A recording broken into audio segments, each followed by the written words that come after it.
C'est avec plaisir que je reviens de Oujda. Je suis chaque fois agréablement surpris par l'accueil chaleureux des gens de Oujda. Donc la première fois, j'étais venu il y a quelques semaines pour un événement de source. Maintenant, la deuxième fois sur ce délice.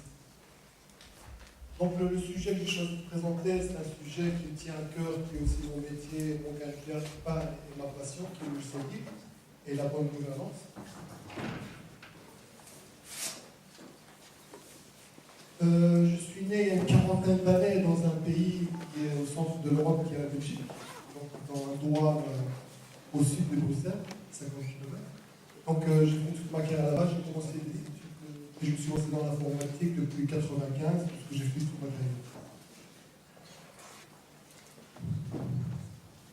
Le logiciel libre, comme on voit actuellement, il y a un vent de liberté qui traverse tous les régimes politiques. On a aussi que cette liberté traverse aussi les systèmes d'information. Et le logiciel libre n'est pas né d'hier, c'est dans les années 85 qu'il est né avec Richard Stallman, qui a fait le mouvement de Free Software Foundation, avec le projet GNU, qui s'est complété avec le noyau qui a été fait par un Finlandais qui s'appelle Linus Torvald, qui a donné le nom au système d'exploitation qui est Linux.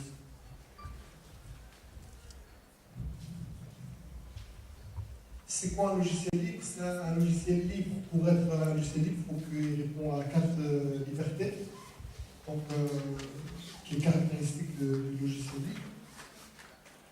La première liberté, pour qu'un logiciel soit libre, la première liberté, c'est la liberté d'utilisation. Donc il y a une liberté qui est commune même aux autres logiciels. On va voir que les libertés, là, ça commence à être spécifique. Étudier le logiciel. Donc, pour étudier un logiciel, on doit avoir accès au code source. Bien souvent, il y a des sociétés commerciales qui disent qu'ils sont open source, mais à partir du moment où on ne peut pas modifier le code, on ne peut pas le redistribuer, ce n'est pas vraiment du logiciel. Le distribuer, c'est-à-dire qu'on peut le copier et le distribuer, contrairement au piratage qui est illégal, qui est éthiquement immoral et qui est interdit. Le copier un logiciel libre, il est permis. On peut copier et distribuer le logiciel. Et on peut même l'améliorer et copier et distribuer les améliorations qu'on fait. La similitude qu'on fait, c'est avec la recette de cuisine. Par exemple, vous allez chez quelqu'un, il vous offre un plat de cuisine.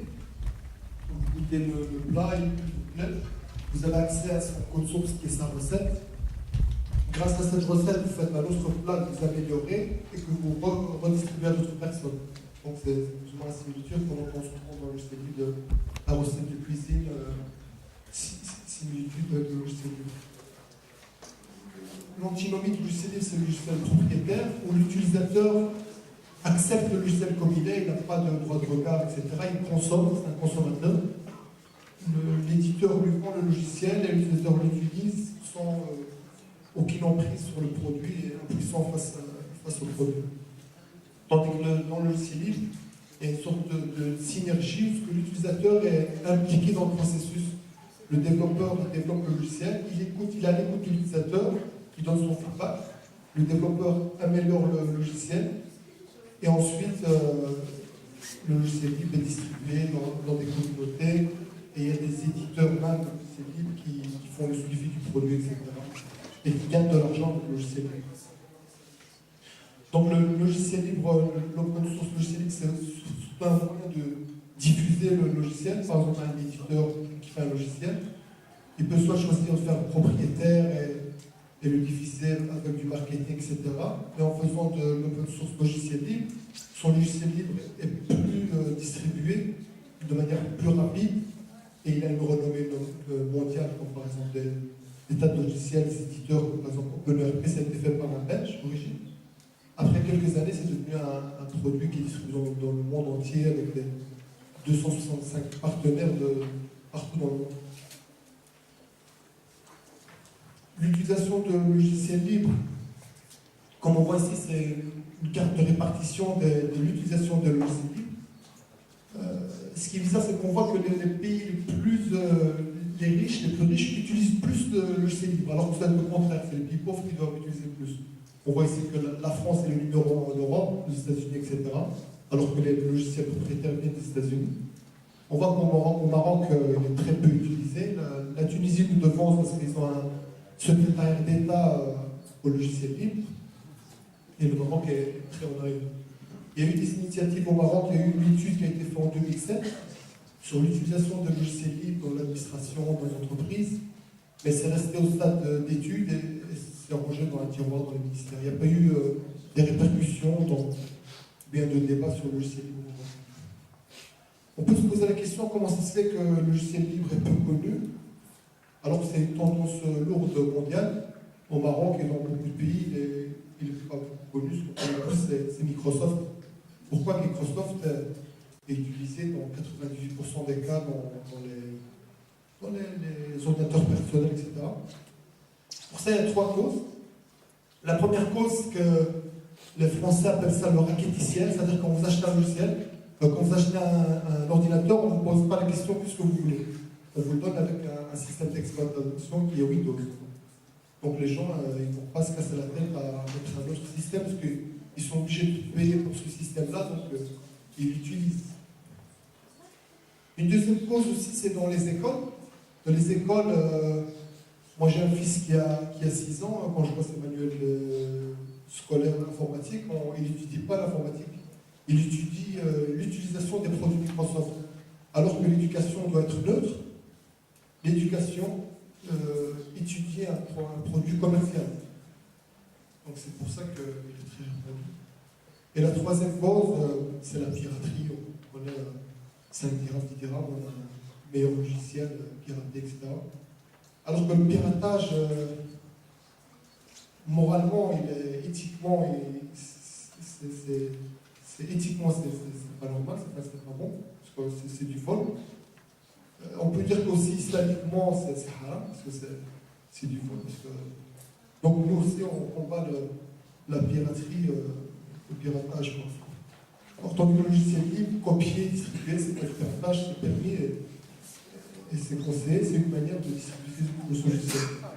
Vous allez dire comment dans ce cas-là, les sociétés gagnent de l'argent, comme la société. Il faut dire que je suis un petit peu parti pris parce que je fais du business sur le logiciel libre, donc on va dire je défends mes intérêts. Mais il faut savoir que moi, quand j'étais en Belgique, j'étais consultant SAP, certifié sur des modules, je travaille pour des projets internationaux.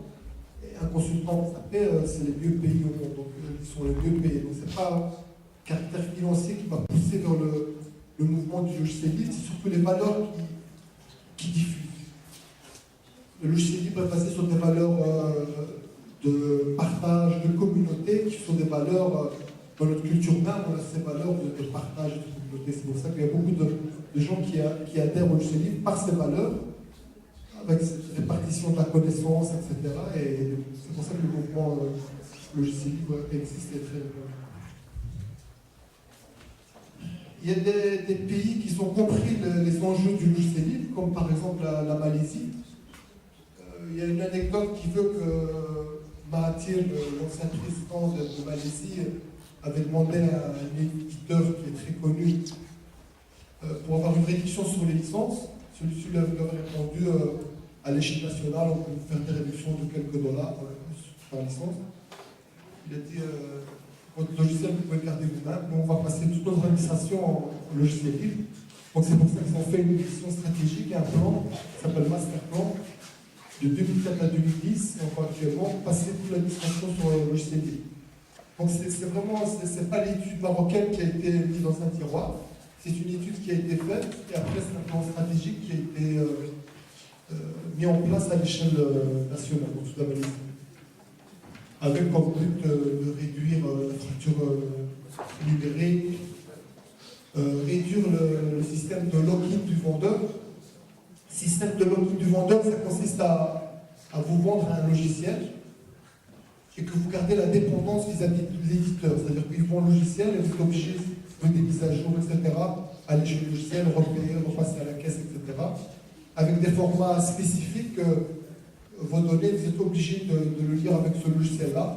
Et s'il y a des mises à jour, etc., vous êtes obligé de suivre, etc. Donc c'est vraiment les mains liées et impuissants face à l'éditeur. Alors que dans le logiciel libre, on favorise le format ouvert, avec l'interopérabilité entre les systèmes, etc.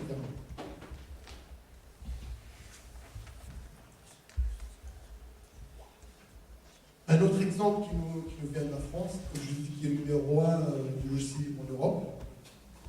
Et ils ont plus de moyens que le Maroc, et malgré ça, ils font des économies en utilisant le logiciel libre.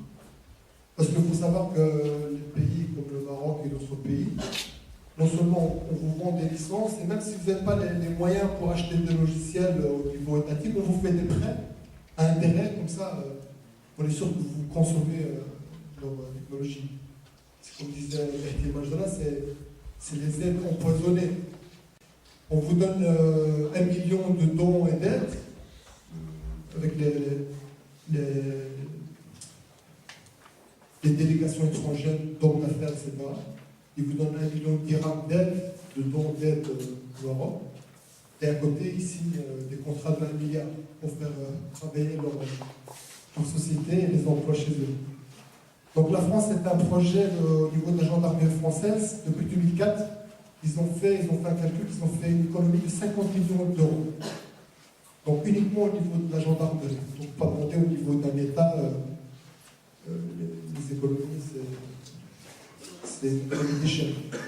Et aussi, ils ont fait comme plan de migrer tous les 90 000 postes vers un système d'exploitation qui est Ubuntu et OpenOffice. Il faut savoir aussi que la consommation du logiciel propriétaire, il faut savoir aussi qu'il y a une entente tacite entre les éditeurs de logiciels et les vendeurs de matériel. La tactique, ça consiste à quoi? L'éditeur de logiciel, il vous sort un logiciel qui demande encore de plus en plus de ressources. Donc ça vous pousse à changer de matériel tous les 2 ans. Donc, vous avez une nouvelle suite bureautique qui ne marche pas avec son ancienne machine. Donc vous devez acheter un nouveau PC, donc ça fait l'affaire des vendeurs de matériel. Mais ça ne fait pas l'affaire du développement durable parce qu'on sait qu'avec un système open source, votre machine peut durer 3 à 4 fois plus longtemps qu'avec les logiciels propriétaires.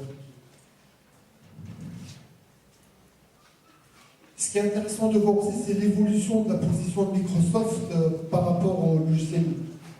Donc là, c'est Steve Ballmer, en 2001, il avait dit la fameuse phrase GNU Linux, c'est un cancer. Donc c'était en 2001.